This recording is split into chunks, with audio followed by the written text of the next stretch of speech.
black bodies. Nina Simone ondiaren Strange Fruit kantuarekin. Helduko digu Mikel Reparazi. Musika gazpian egongo dira, ez kezkatu maitena. Askoentzat, aski ezaguna da Mikel Reparaz Extramiara kazetari naparra. Batzuk Eskaldunon egunkarian, edota Diario de Noticiasen irakurriko zenuten, akaso? Agian entzun, Euskadi Irratian, Eusko Legebiltzarreko korrespontxala izan zenean. Edota telebistan ikusi duzue urteetan zehar, Ekialde Hurbileko, Pakistango, Ipar Irlandako, eta Bruselasetik berriak ematen zituela. Radio Euskadiko albisteburu ere izan zen, eta EITB-ren albistegietako nazioarteko arduraduna ere. 5 urte pasa zituen Ameriketako Estatu Batuetako berri emaile lanak egiten.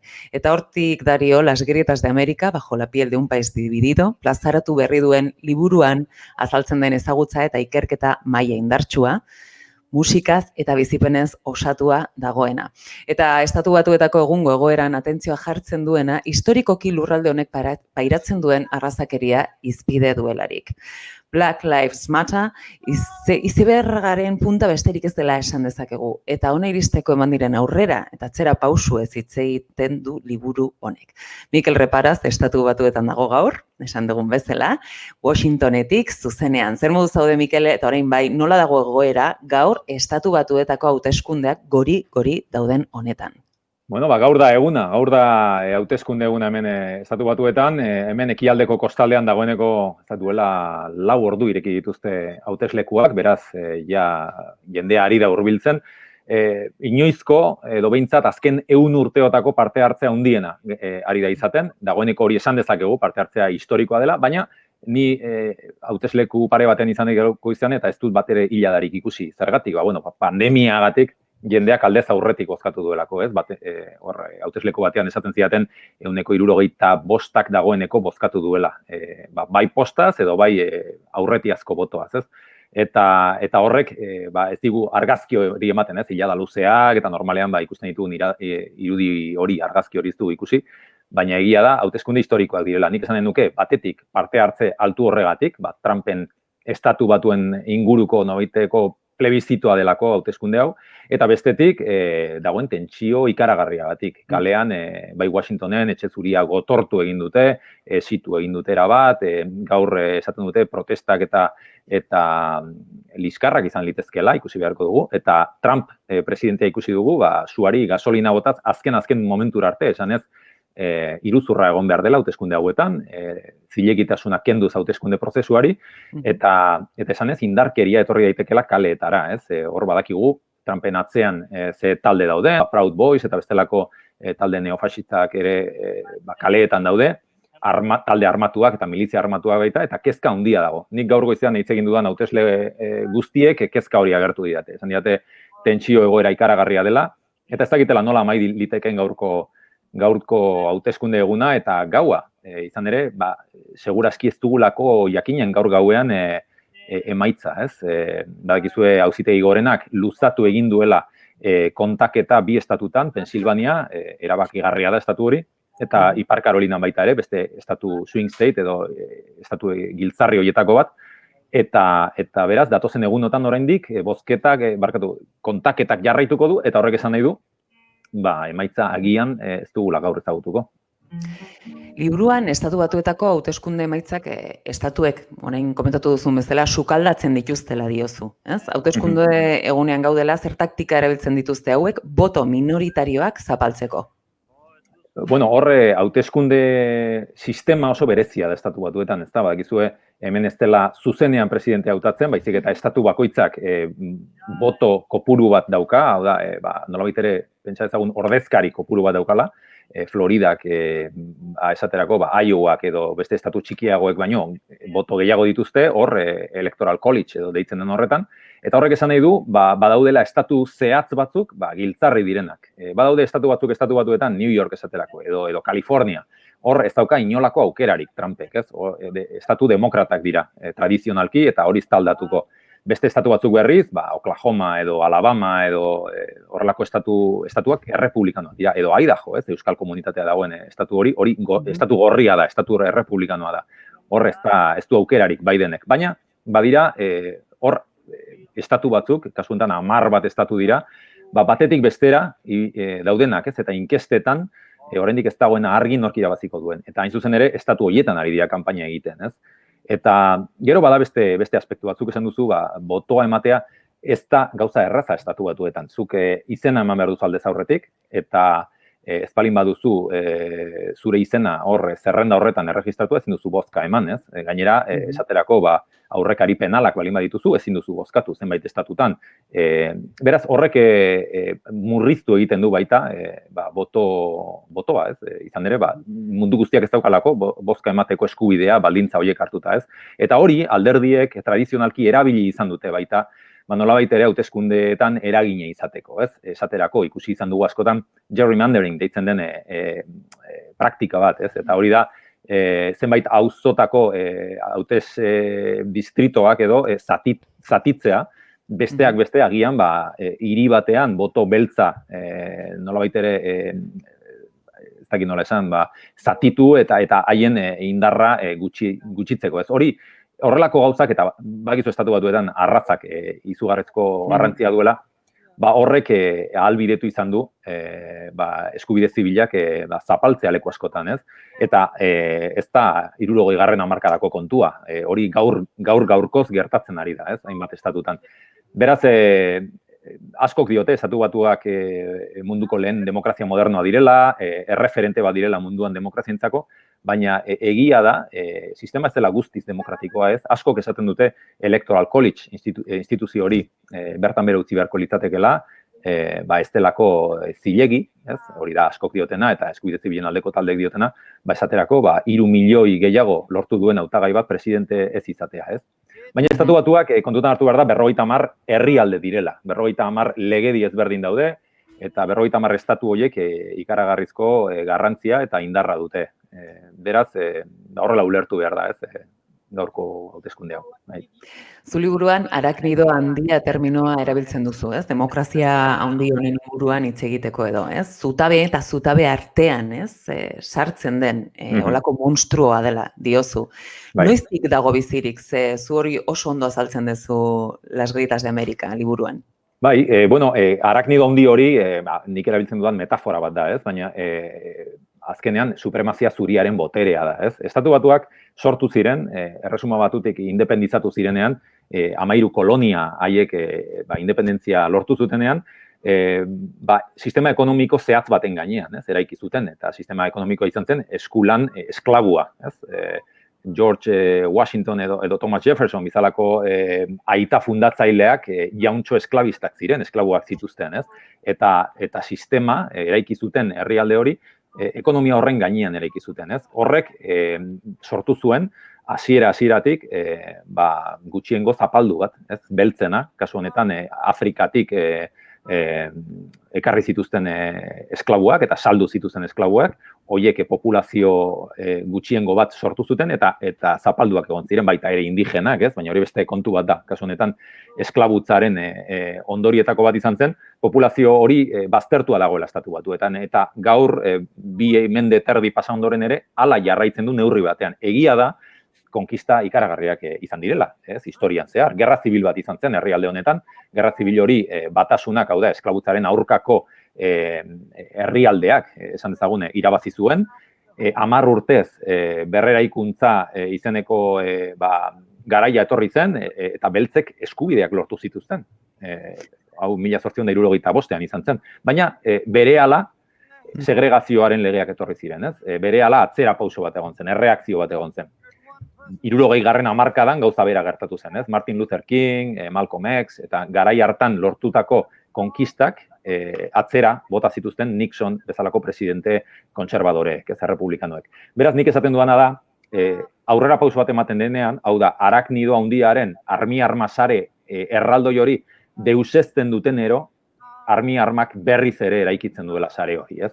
Eta hori da, behin eta berriz gertatzen ari dena, eta hori da, nik bizi izan duen momentu historiko bat hemen estatu batuetan, Obama eta Trumpen arteko zubi horretan, ez? Nik ikusi nuen nola, ni 2008an Chicagoko Grand Parkean izan nintzen, bertan irabazi zituen hauteskundeak Obamak, ikaragarrizko festa izan zen, nik aitortzen dut unkitu egin ninduela momentu horrek, ez? Lehen presidente beltzak, eta pentsatu izan genuen garai hartan, gatazka politiko eta historiko hau garaitzen ari zirela estatu batuetan, ez? Eta presidente beltz bat izateak aldatuko zituela gauzak, etzen ezer aldatu, Obamak ez zituen bere promesak bete, estatu batuetan askotan gertatzen da simboloak duela garrantzia, hau da, presidente beltza, eta badirudi hor amaitzen dela gauza, baina justizia sistema ekonomikoa, etxe bizitza sistema, arrazakeriak eta supremazia zuriak erabat harrapatua duen botere sistema hori etzen inondik inora aldatu.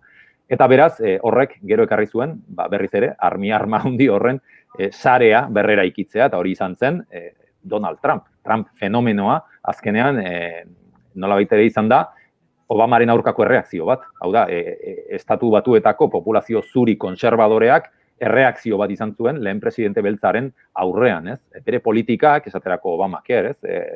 Osasun sistema berri hori, nolabait ere anti-amerikar bezala ikusten zuten konservadoreek. Populazio hori alienatu edo baztertu egin zuen Obamak, eta gero beltzen artean, eta gutxiengoek ere ikusi zuten promesak ez zirela bete. Eta Obamak ez zituela bere egin behar zituen aldaketak egin. Eta horrek sortu zuen Black Lives Matter mugimendua, ez? Black Lives Matter etzen sortu Trumpen aurka.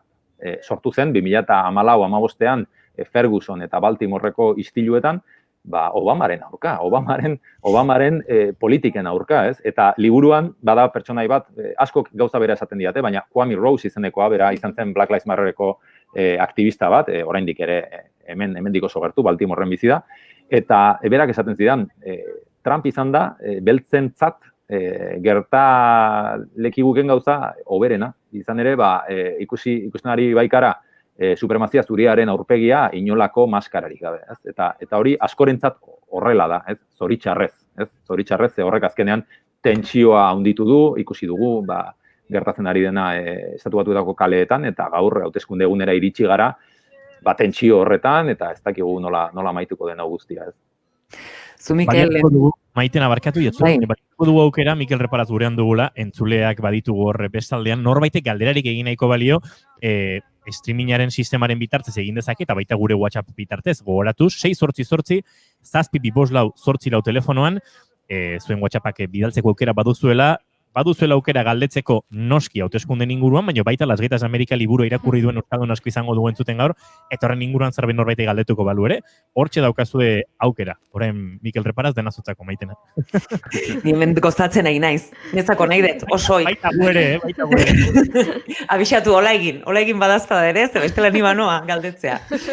Lehen urtean, Mikel, 250 kilometro egin zenituen Charles, esango eta ondo, zuko beto esango dizu, Baltimorretik Charlottesvillera, bai? Tarte hori egin zenuen, eta protesta gune, beroak, edo iskanbila handiak egon ziren tokiak, edo hiletak hilketak barkatu, ere, bisitatu zenituelarik, ez? Zer sentitu duzu, zer keraman zaitu zu, kazetari bezala eta pertsona bezala bideo hori egitera, eta horrelako liburu bat plazaratzea? Bueno, nik iaz egin nuen bidai hori, ez? 250 kilometroko bidai hori, bidai simboliko bat izan da niretzako, ez? Izan ere, liburuak baditu bi ardatz, edo bi une, ez? Bat izan zen 2015ean poliziak hildako Freddie Gray gaztearen kasua, nik oso gertutik jarraitu nuena, ondoren, badakizu izan zen, 20 urteko mutil bat poliziaren furgoi batean hil zen, etzen inoiz argitu nola hil zuten, baina lepoa hautsita agertu zen, eta horrela hil zen, eta horrek sortu zuen izugarrizko matxina da Baltimore hirian, ez? Baltimoreko istilua gertatu ziren nik jarraitu nituen, eta bertan izan nintzen. Eta 2017an, 2 urte beranduago, Charlottesville hirian, hemen Virginia estatuan, izan zen supremazista zurien inoiz izan den martxarik handiena, ez? Neonaziak, Ku Klux Klan eta beste hainbat talde supremazista kaleetara atera ziren, eta bertan neonazi batek bere kotxea zarrapatu zuen atentatu batean eta hil zuen Heather Heyer, manifestari antiarrazista, ez? Eta hor, tartean, 2 urte horien tartean, 2015 eta 2017 artean, aldaketa ikaragarri bat, trauma bat gertatu zen herrialde honetan, eta izan zen Donald Trumpen aukeraketa, eta hura ere jarraitu nuen, ez? Beraz, niretzako Baltimore eta Charlottesville mapa bat hartzen baduzu, ikusiko duzue, 250 kilometro daudela Baltimoretik Charlottesvillera, eta erdian dagoela Washington. Eta niretzako bidaia hori simbolikoa da. Nolabait ere, Freddie Grayren hilketatik hasi, Charlottesvillera iritsi eta erdian gertatu zen trauma horrekin. Nik momentu historiko hori irudikatu nahi izan dut bidai baten bitartez, eta liburuaren lehen, esan ezagun, lehen atala, bidai hori da, ez? Nik ondoren egiten dudan bidai hori, ez? Urteak pasa ondoren. Eta nolabait ere, hori da azaldu nahi dudana.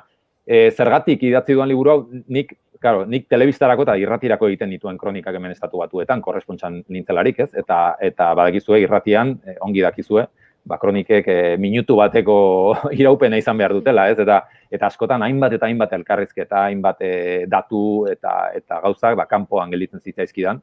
Eta nolabait ere hori nahi izan nuen, beste era batean kontatu, ez? Momentu historiko hori, nola, niretzako nik privilegio bat izan dut, ez? Nire lanbidea da hau, baina bizi izan dut momentu historiko bat Estatu Batuetan, gainera oso gertutik bidaia asko egin ditut Estatu Batuetan zehar, 50 estatutan ibili naiz batetik bestera, niretzako benetan hori, nik hori egiteagatik soldata bat kobratzea bakarrik privilegio bada niretzako, ez? Nik askotan esan dut hori, nik hori onartzen dut. Eta niretzako aukera horrek eman zidan nolabait ere ikuspegi zabal bat herrialde honena. Eta nolabait ere aportatu nahi izan duen hori, ez? Nik batetik badut konpromiso bat egiarekin eta kazetaritzarekin, nik kazetari naizelako, eta bestetik sentitu nuen arrazakeriaren aurkako aportazio bat egin nezakeela Estatu Batuetako eta Trumpen nolabait ere fenomeno hau azalduz, ez? Izan ere, zoritxarrez, Estatu Batuetan egia da konflikto historikoa daukatela, baino nazionalpopulismoak edo fasismoak mundu zabalean geroz eta eragin handiagoa du, ez? Beraz, nik nahi nuen hau azaldu, eta hori izan zen bultatu ninduena liburu hau idaztera, ez? Arrazakeriaren gaia iruditzen zait dela Estatu Batuetan den gai nagusia, hau da Estatu Batuetako aurpegia, ez? Eta gatazka, ez? Eta hau nolabait ere azaldu nahi nuen, ikuspegi europar batetik, azkenan nik kontatzen dut, ez?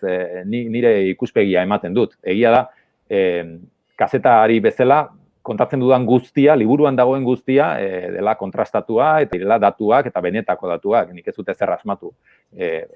Baino, hori da aportatu nahi nuen ikuspegia. Uzten dizuet galdera botatzen. Liburuan esaten duzu, Estatu Batuen historia ez dela pelikula polit bat, ez da epikoa ere. Eta ez dirudi amaiera zoriontsua izango duenik. Geroz eta arrakala, pitzadura, grieta gehiago dauzka Amerikako Estatu Batuak? Nik esanen duke, arrakala horiek gero eta sakonagoak direla Estatu Batuetan. Trumpen urteotan ikusi dugu hori, ez? Bi herrialde daude, uneotan eta gaur bozkatzen ari dira, ez? Bi herrialde elkar ikusten ez dutenak.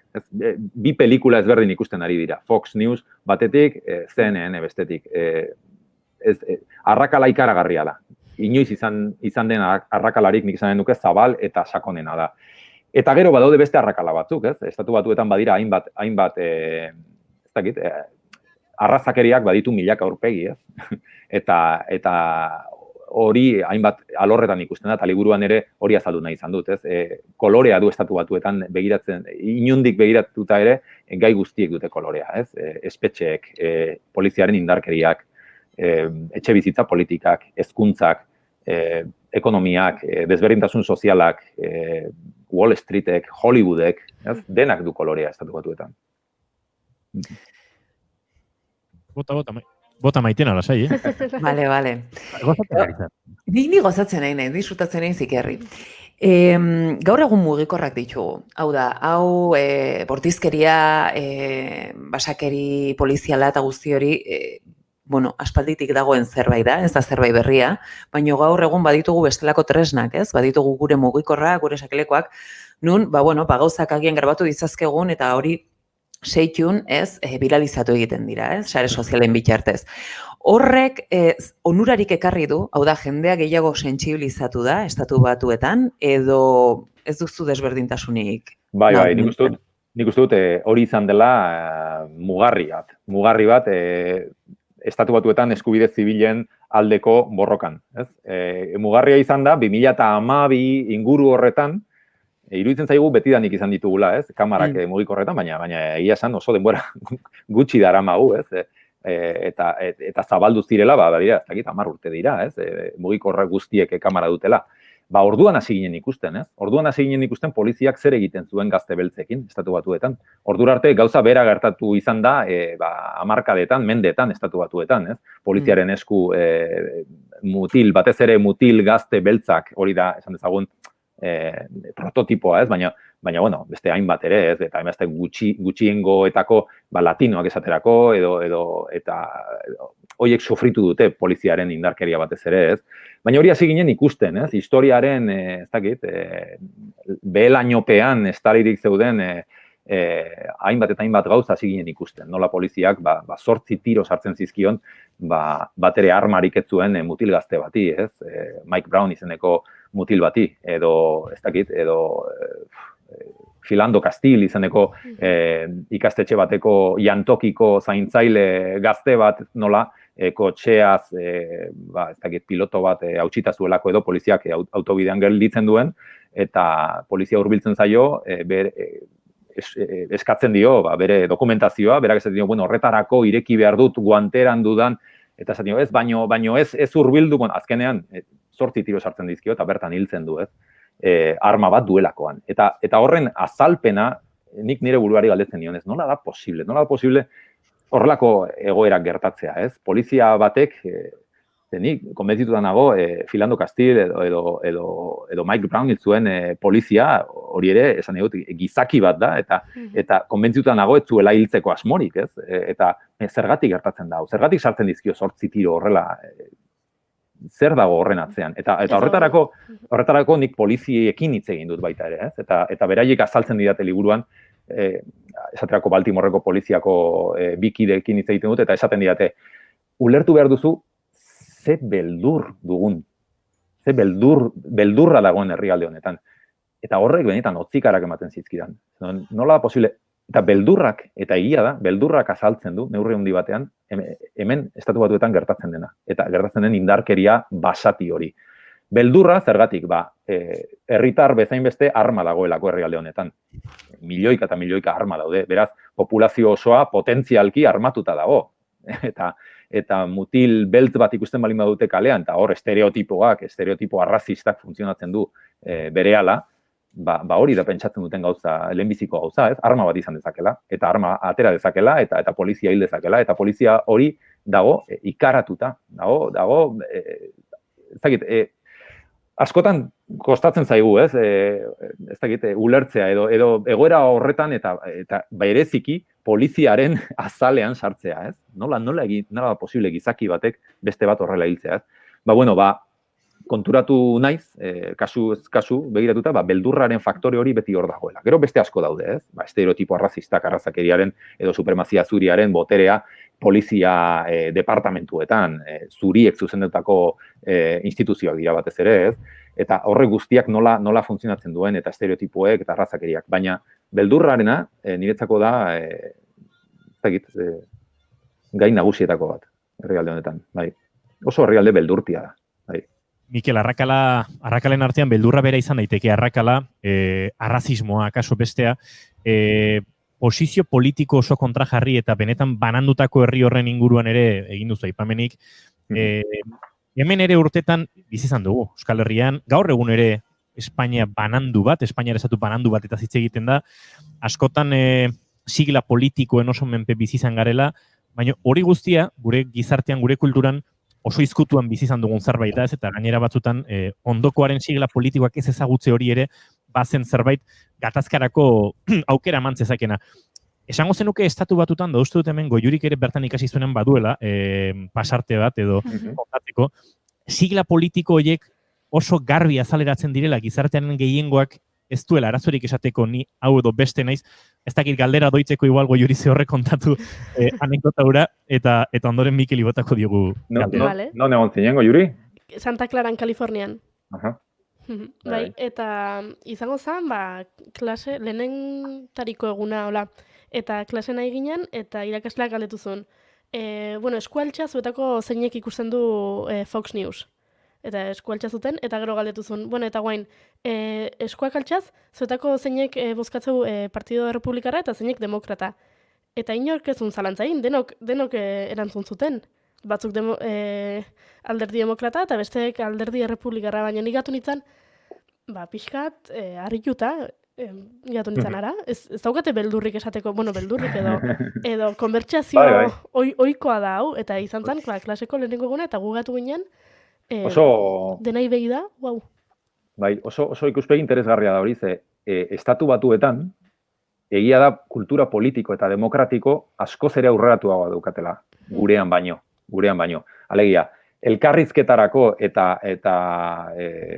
kasu horretan zure ideologia argi eta garbi azaltzeko eta eztabaidarako preste egote hori, estatu batuetan non nahi ikusi daiteke. Horregatik, nik esaten dut, estatu batuetan trauma bat gertatu dela eta aldaketa bat gertatu dela. Trumpena Amerika ez da horrelakoa. Hemen gauzak aldatzen ari dira. Herrialde hau, nik ez dakit hegemoniaren amaiera den, imperioaren ondamendia den hau, baina gauzak aldatzen ari dira, erabat. Kultura demokratiko hori, elkarrizketaren kultura hori amaitzen ari da estatu batuetan, eta oraintxe bertan ikusten ari gara kalean, eta lehen esan dizuetan bezala, bai Fox News ikusten duenak, orain ez du hitz egiten zenean ikusten duarenarekin, hori aldatzen ari da. Eta horregatik estatu batuak izan dira munduan demokrazia liberalen erreferentea. Eta izan dira, guretzako ere, askotan guk badaukagu sentimentu anti-amerikar hori, edo imperioa, eta bai, baina kulturalki gu, Euskal Herria, kulturalki, estatu batuen orbitan dago. Gu satelite bagara. Zeintzuk dira gure erreferente kulturalak? Non daude? Batez ere estatu batuetan daude, zinea, literatura, musika, eta musika nik liburuan horra asko azaltzen dut, gainera musika ikuspegi ideologiko batetik, eta bada tradizio oso importantea estatu batuetan, tradizio progresista, ezkerreko tradizio bat, oso aintzinetik datorrena estatu batuetan, eta musikak nolabait ere bideratzen duena, Woody Guthrie, cowboy antifascistatik hasi, Bob Dylan, eta Rage Against the Machine eraino, edo hip-hop mugimendu eta hainbat izarretaraino, ez dakit Beyoncé amaituta agian, Egia da, estatu batuetan kultura hori badagoela, eta tradizio demokratiko eta tradizio aurrerakoia, Eta nik esaten duana da hori aldatzen ari dela. Horregatik momentu batean, eta bada atal bat liburuan Trumpistan deitzen dena, Eta nik orduan esatu dut, hau ja da, ez da Amerika edo, ez da estatu batuak, hau ja Trumpistan da, Eta nik uste dut gaur hori ari garela ikusten. Segituan galdetuko digun Mikel Reparazi Trumpistan izeneko leku imaginario horrengatik, baino aipatu dituzu hainbat referentzia musikal. Hainbat barrezka ari gara Mikel Reparazek irudian erakutsi digulako txapel. Ez dut jantziko, Ez dut jantziko. Make America great again. Beno, entzuten ari garen hau Sweet Home Alabama kantua da.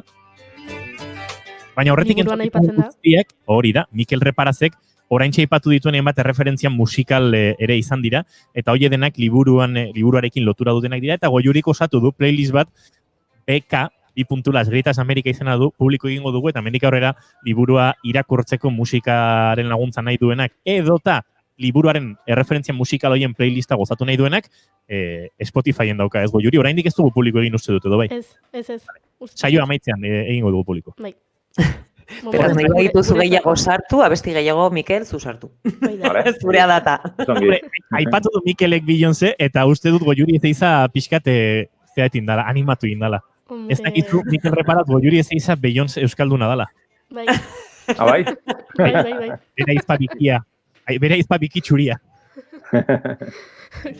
Bueno, komentatzen aizinenakin, liburun baita komentatzen duzu, duela 4 urte Hillary Clintonek hauteskunde galdu zitunen, umek eskoletan negarra egin zutela, eta ez zutela ulertzen nola zen posible gizon maltzurrak, ogroak irabaztea, maitagarriaren aurka.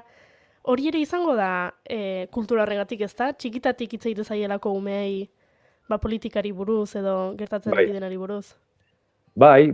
Horrek adierazten du, politika estatu batuetan zein eral naturalean sartzen den etxeetan, Ez dago, baina hau joan den mendeko kontua da. Hau da, Trumpen aurretiko Amerika hori da, Orain gauzak ezberdinak dira. Orain jendeak beldurra handiagoa du, eta hori gaur bertan, Gaur goizan egon naiz hautesleku batean, jendearekin hizketan eta galdetuz, Nori bozkatu diozu? Duela 4 urte, ez dago zalantzarik, jendeak esanen zizun argi eta garbi. Orain ere gehienek esaten dizute, argi eta garbi, baina orain ja, batzuek gorde egiten dute, ez? Gauza hori aldatzen ari da, eta umeena, bai, egia da, trauma bat izan zela, ez? Neurri handi batean. Nik New Yorken bizi nuen, New York ere oso leku, badakizue, aurrerakoia da, eta hor Trumpek ez du jarraitzailea handirik, ez? Staten Island kenduta agian edo. Baino, bueno, egia da, nik nire semen eskolan ikusi nuen hori, ez? Egun baten etorri zitzaizkidan eskolatik, esan ez, gaur ume askok negar egin dute. Negar egin dute eskolan, ez? Eta, karo, esate duzu, bai, nik horatzen dute, egon zen baita ere, une bat, New Yorkeko metroan jendea hasi zen olako post-it batzuk jartzen paretetan, ez? Eta bakoitzak jartzen zuen bere sentimendua, ez? Izan zen, askok izan zuten irailaren 11ako nolabait ere izpiritu bera, ez? Berpiztu zela une horretan, ez? Jendeak nolabaiteko trauma baten aurrean erreakzionatu zuela, baina egia da, ikaragarri izan zela, New Yorken, orain, egun hartan segurazki Oklahoman ospatzen ariko ziren, ez? Baina, bai, egia da, eta kultura horren parte da hori ere, ez? Aipatu duzun hori, bai. Mikel, zure sensazioan arabera eta zure jakituariaren eta esperientziaren arabera, nork irabaziko du gaur? Ez dakit. Eta uste dut behar dugu lau. Orain bai. Vale, inkesten arabera Joe Bidenek, zalantzarik gabe. Eta nik ez dauka zalantzarik Joe Bidenek irabaziko dituela hauteskundeak boto kopuruari dagokionean. Hau da, hortan ez dago zalantzarik, ez? Hillaryk ere ala, ez? Clintonek irabazituen, baino zituen zertarako balio izan. Hillary Clintonek 3 milioi boto gehiago eskuratu zituen. Gehienak hori bai Kalifornian izan zen. Beraz, Kalifornia ja dagoeneko esan dugu, ez? Estatu urdina da, hor Bidenek irabaziko du. Baina nik uste dut irabaziko dituela hauteskundeak. Orain, etxe zurira iritsiko da Biden, nik zalantza daukat. Nik uste dut, nik esanen nuke baietz. Orain, baina gauzak gertuagotik begiratu behar dira, ez? Estatu. Pensilvania oso parekatuta dago. Florida oso parekatuta dago. Ohio errepublikanoek irabaziko dute. Baina, badaude beste batzuk, esaterako Texas orain arte izan da, beti estatu errepublikanoa, duela 4 hamarkadatik, ez? Eta inkesta batzuek garaipen ematen diote Bideni, hori historikoa litzateke. Texasen irabaztea, ez? Baina hori gertaliteke. Arizonan segurazki demokratik irabaziko dute. Ipar Karolinan, baita. Beraz, ikusi behar da, ez? Zenbat boto eskuratzen dituen. 270 boto behar dituzte, edo electoral college horretan, eskuratzeko presidentetza. Iritsiko da Trump horretara, nik zalantzak ditut. Baina gertaliteke, oraintxe bertan aukera guztiak irekita daude. Melania gaixoa zai dago. Aurpegia ikuste joz, bueno, ya está. Galtzeko gizon honek eta dibortziatuko gara. Ja, favorez arren, ez? Askan ezazue, mendik. Amaitu da bila amezkaiztu hau, ez? Apostuetan zenbat ordaintzen da Trumpen porrota eta Melaniaren dibortzioa? Ez dut begiratu, ez dakit, baina ikusi beharko litzateke, batzutan bai, pena ematen dira emakume horrek, bai. Nahi. Neil Jaunen Soderman honekin amaituko dugu eta agurtuko dugu Mikel Reparaz. Berriz ere esango dugu, playlista Las Gritas de América, Mikel Reparazen liburuan erreferentzia musikal ugari daude, horiek bildu ditugu jurik eta baetan bat falta balima zeigu ere, bai izatuko dugu Mikel Reparazekin, ez gaur lan asko daukala, baina hurrengo egunetan. Eta gertatuko ditugu, eta zuek ere entzun gai izango dituzue, Neil Jaunen Soderman hau bezalako eta beste hainbat kantu. Mikel Reparaz, mila esker, eta animo, egun potoloa duzu aurretik, eta jarraituko dugu. Horrentxe trena hartzera noa, dela huerrera noa, Bidenekin pasako dute hauteskunde gaua, eta kontatuko dizuetan dik gertatzen dena. Oso interesgarri dago, norbaitek gau pasa egin nahi baldin badu gaur, badaki, gaur da eguna proposa. Palomitak badot gani bentsatezken, igual egin marko du. Bueno, gau pasa egin ez baduzue, goizeko, hori bai, jaiki goizeko bostetan edo, ze ordu horretan ja, jakinen dugu segurazkin norki da ziduen. Hori igual egiten dut nik. Edo ez, ez dakit. Ez dakit, horren ikusi garko da. Mikel. Zuei eskerrik asko. Izan ondo, aio. Mirarte. Aio.